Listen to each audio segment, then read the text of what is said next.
These are the lying liars who lied when they said they loved you. A fictionalized, semi-autobiographical novel and podcast from Floore. Names and places have been changed to protect anyone who might be innocent.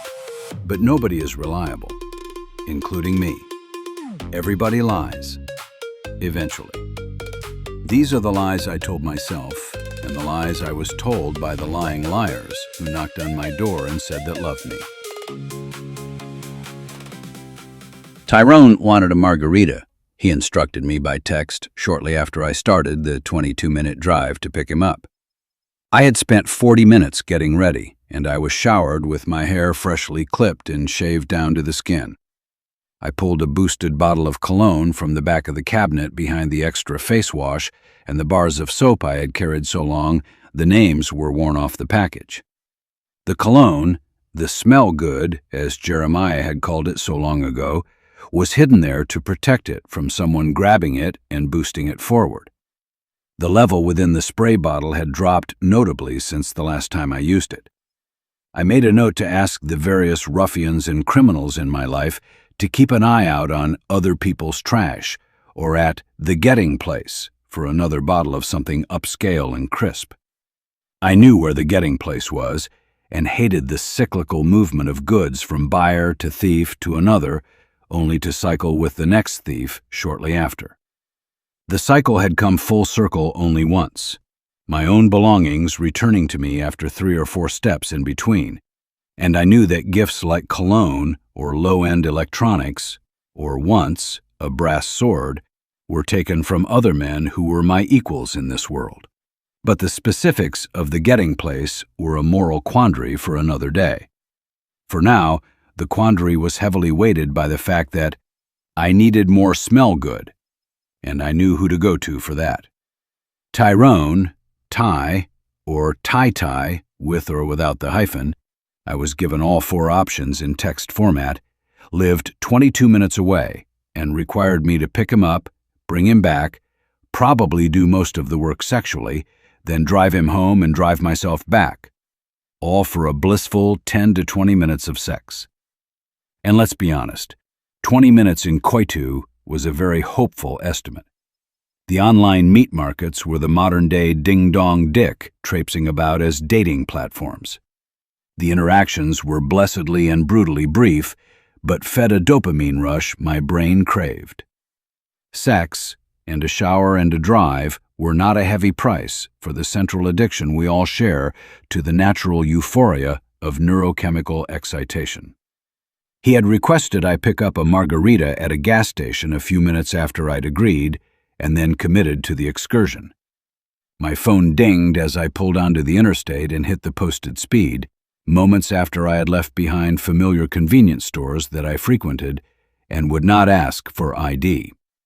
I scanned the notification on my phone and promptly ignored it, hoping he would solve the problem himself or forget it. Just 7 minutes in, and I started to feel burdened and resentful. I turned the ringer off after the second notification sound. I practiced my speech.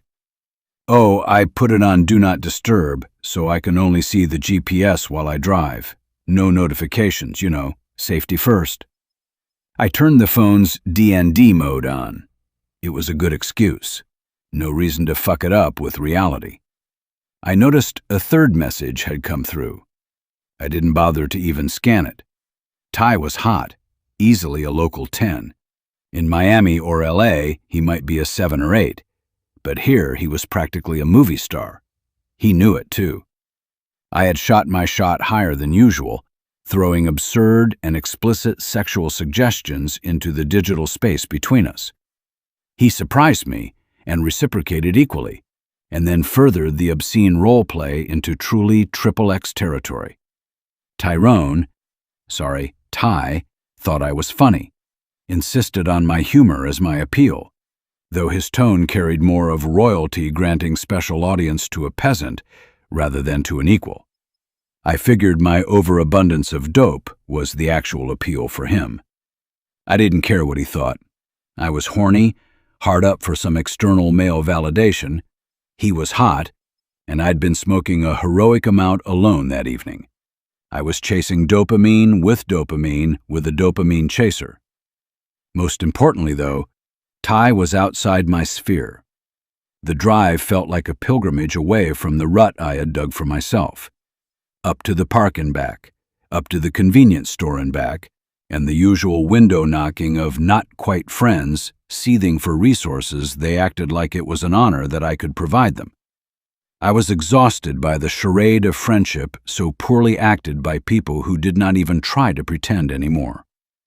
Ty was from off and away and promised sex. My people had stopped even insinuating that as a possibility. They were asexual these days, they claimed, though they still thirsted for female attention and each other's dicks in the way I thirsted for literally any human distraction from the boredom of their unexciting live performances. At 23, Ty was too young. His mannerisms, his insistence on Ty or TyTy or TyTy or whatever, and his verse bottom profile made him feel more like a sister than a lover. But I had to leave my house to get him, and our social circles seemed walled off and separate. A blessing. When I pulled up to the address and then to the building within a typical, hastily constructed all-wood apartment complex, I felt curious. I was a stranger in a new country exploring the local flavor for the first time. It had been months, over a year maybe, since I had traveled this far. I couldn't remember the last time I had come out this way, or anyway. Ty was already outside, a vision in clothing that was made to fit a body like his and mock a body like mine. He was illuminated by the sodium glow of a streetlight while he scrolled his phone, orange and ephemeral and practically pulsating in my pre-memory of the fuck that was almost assured. I had driven this far, hadn't I? He would see that, it would mean something, and I would be rewarded by a god for my religious devotion. And I prostrated myself across the front seat to unlock and open the passenger door. Click, click. "Hey, Ty?" My dick was grateful when he raised his face and smiled broadly in acknowledgement. "Hey there, mister." Ty's voice was high tenor and sing-songy like mine. Not entirely femme, but easily clockable as queer. He was taller than I expected, with a sharper jaw than his photos suggested. Sodium orange matched his skin tone and his eye color effortlessly. I'm sure he knew that, one of the rare few for whom God gifted a bone structure so appealing under such harsh lighting. His face suggested nightlife and danger. I felt overheated and red in the face and swollen in every limb, but I kept my smile and channeled something unfamiliar and almost forgotten within me. I embraced my inner chill and believed then that it embraced me back. "Going my way? I have snacks at home and ice-cold AC for the ride." Ty didn't turn away from my gaze, and he laughed, a real authentic though small laugh, perhaps an accident that he tried to clip but let ride. He flicked the rest of his cigarette to the ground, blew the smoke into the thickness of humid Florida air, and climbed in, announced by the smell of cologne and weed. "Well, I have been offered many things today, but this might just be the best one yet." "It's the best I've offered anyone this week. VIP service for one. Only the best for the best." It was corny, sure, but it hit the right note. I leaned into being the charming, caring, funny guy naturally, without excess. Ty's ongoing amusement at my overexpressiveness continued. I wondered how other men treated him, and I really hoped in that moment, I hoped that I would maintain contact with my inner chill and not get ahead of myself. I cut myself off before I became emotional. Nobody liked my emotions. They were always too much. I wouldn't let them ruin me tonight. Breathe in red. "Damn, you cleaned up like a gentleman for this," Ty said, giving me a once-over with his eyes in a way that I felt fucked already, but like I wanted to be, and not like fucked over. I like a man who puts in the work. Breathe out blue. My inner chill embraced me closer, and I laughed, my first real one in days. It was time for my weekly shower anyways. Good thing you aren't one of those all-natural fags, he said without looking up from his phone, not missing a beat, and keeping the flirtation on his lips through a half-smile while he tapped the phone screen. I have to tell some of these gays to wash everywhere, and hygiene is essential. Tap, tap, tap. Then his tone remained casually self-confident, and with a wink in the final syllable, "You get my stuff?" No, my brain tried to feed my mouth negation. I didn't because I don't throw money at strangers who make demands on my time and money without earning it. My thoughts were dark.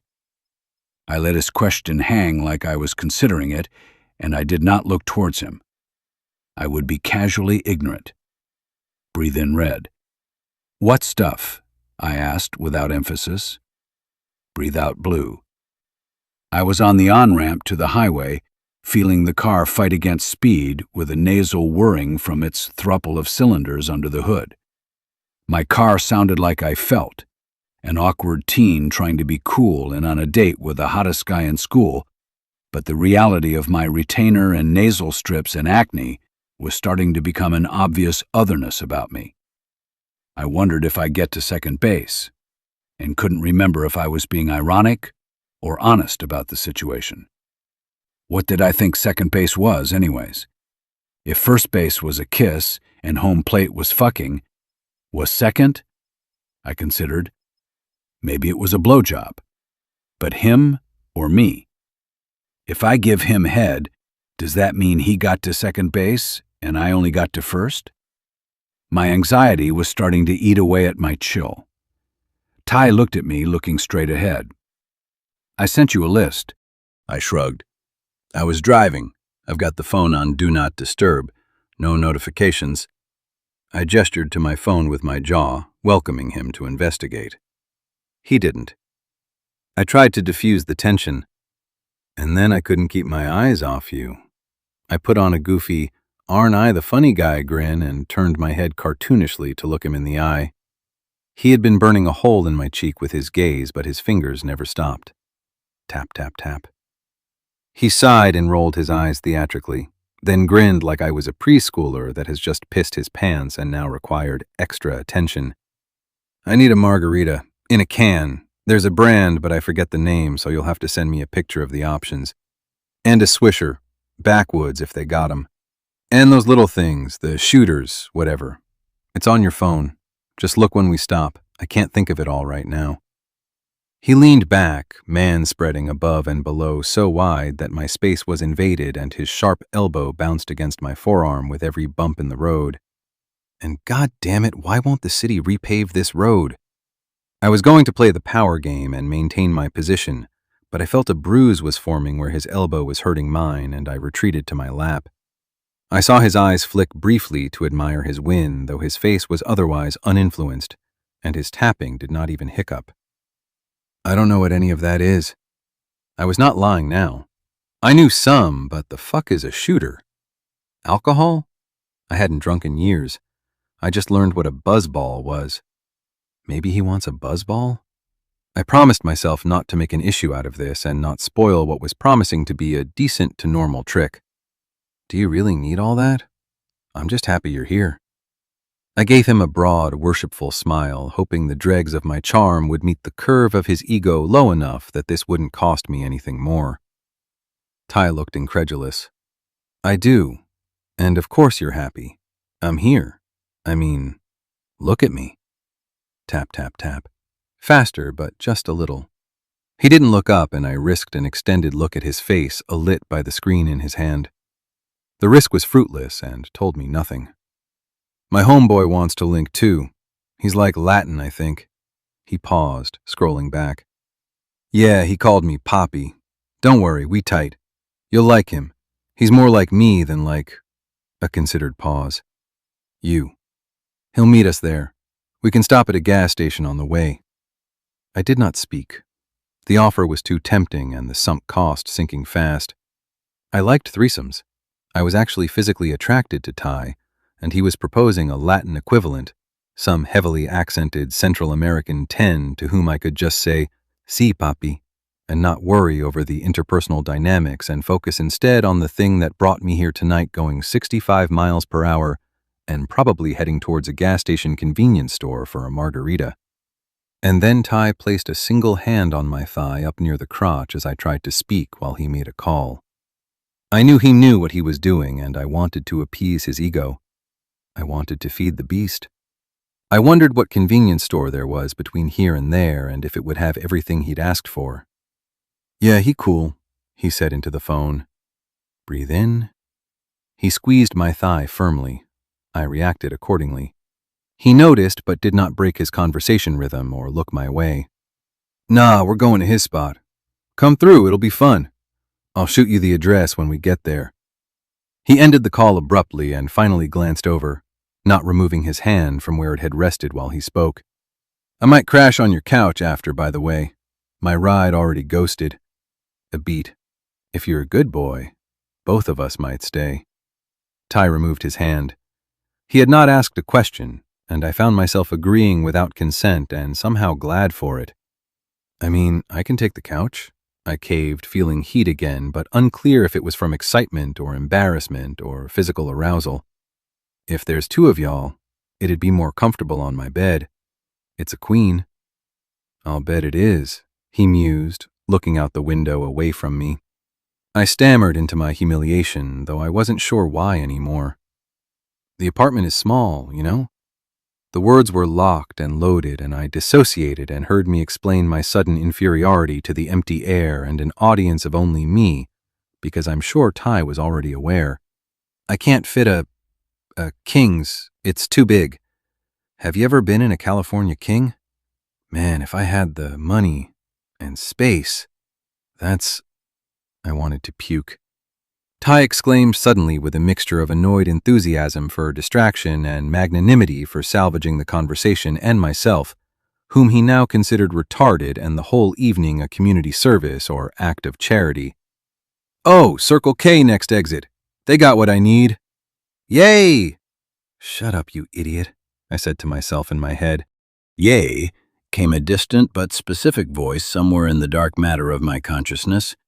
"Shut the fuck up." The voice didn't laugh like usual. It, too, sounded annoyed. Shut the fuck up. Everyone was gladder for it.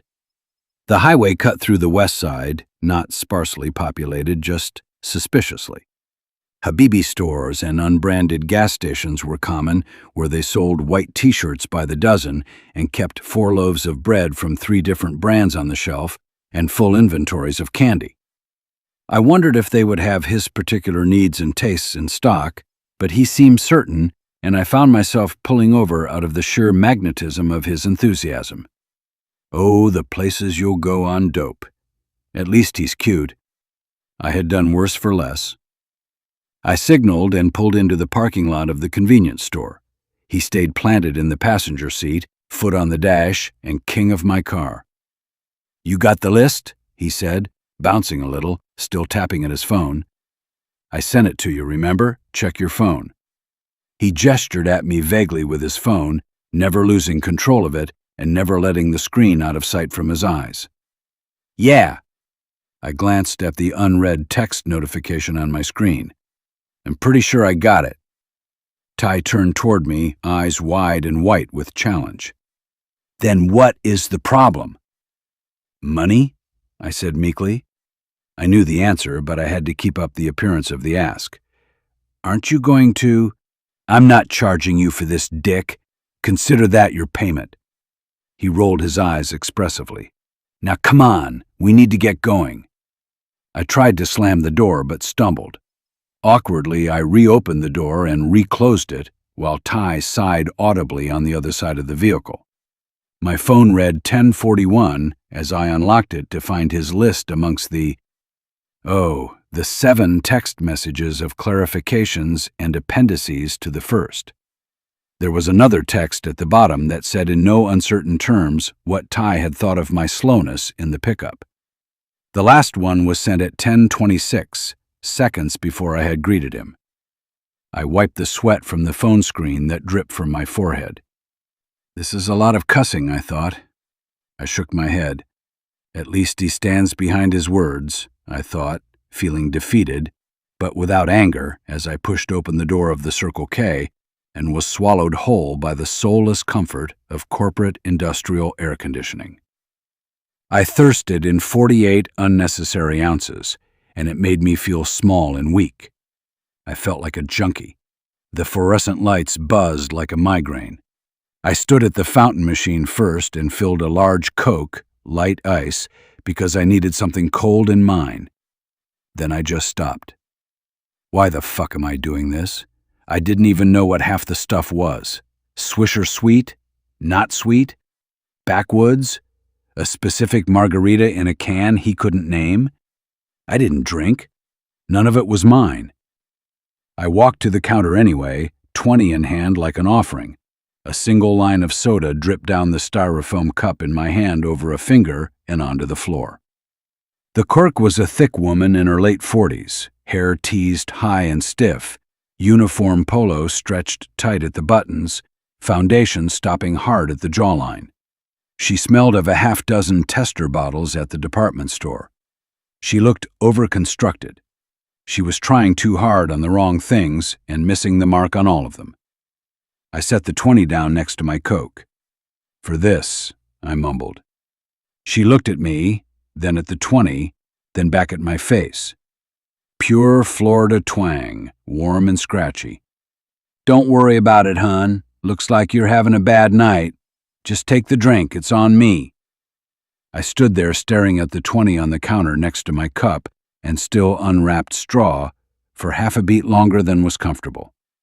I envisioned myself briefly engulfed within a cartoonish pink scent cloud by some satirically feminine misunderstood nemesis about to reveal her heart of gold. My dope-twitched eyes met hers between layers of cake makeup.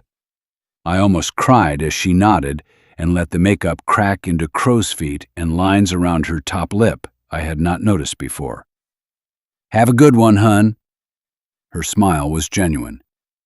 I grabbed my drink and forgot my straw in my haste, but I didn't notice that until I was at the exit, too mortified to retrieve it. I opened the door with my back and watched as she returned to her clipboard and the nightly cigarette count without noticing the money. Or the straw. Ty looked up when I slid back behind the wheel. I began immediately fumbling between the seats for a straw. I penetrated the lid surface triumphantly and took a deep drink. Where's my stuff? Said my passenger, momentarily free from the attention of his screen and staring expectantly at me. His tone carried an argument ready to explode. I set the drink in the console cup holder, resting it at an angle from all the debris. I started the engine and set it in reverse, watching for speed bumps and potholes so as not to spill the tenuously positioned drink. Why was that my responsibility, to buy all that stuff for you? He frowned, genuinely confused, adding to the emotional vortex of his tone as he spoke. 'Cause I need it? For what? I rolled gently over an uneven curb towards the road. To get right? So we can have fun? He smacked his lips and flailed his arms at his knees. Obviously. So you need to be drunk and high to hook up with me? Ty was flabbergasted. He was beside himself. He was, well, ain't you high already, white boy? I flipped on a blinker, turned and looked him straight in the eye, and lied with more honesty than his truth had allowed him. No. Silence. I turned in the direction of my blinker, opposite our initial mutual intention. I accelerated to 5 over the speed limit towards his complex once again. I said nothing. Ty was clicking on his cell phone more furiously than before, not noticing the change. It took him a full 8 minutes to realize. Ty reached forward to change the radio station without speaking from my top hits channel to something far grittier. Wait, where are we going?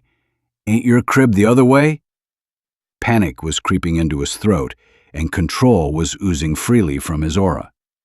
Ty clocked our location out the window. Motherfucker, we're passing my Walmart. I didn't forget nothing. I'm taking you home. I spoke with the calmness and chill I had previously faked. He started to argue, his voice box tightening audibly, expecting to retaliate. The threatened argument stalled in the air and swirled around his lips, ready to strike. I drove in silence.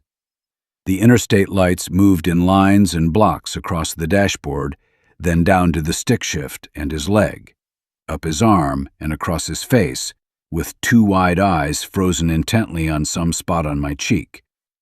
He looked smaller, younger. Ty looked suddenly 23 years old, and the half of a lifetime I had lived beyond him was a depth that no amount of charm, good looks, sexual prowess, or dominance could fathom. The distance between us in the car was undulating and terrible, without precise instrumentation to understand the cavernous expanse. The void swallowed our voices and made no echoes. We made it to his complex again in absolute, embarrassed silence.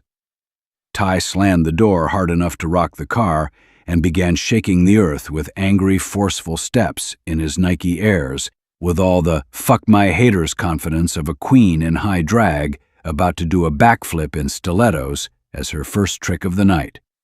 Pound, pound, pound. Birds flew off from a nearby tree as he walked.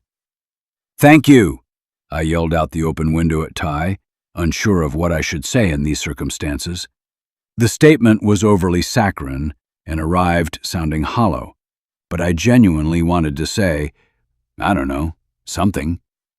"Your loss," he snapped, clicking his tongue and not looking at me as I slowly rolled to match his walking pace. Cringe. I should probably just drive on, I thought.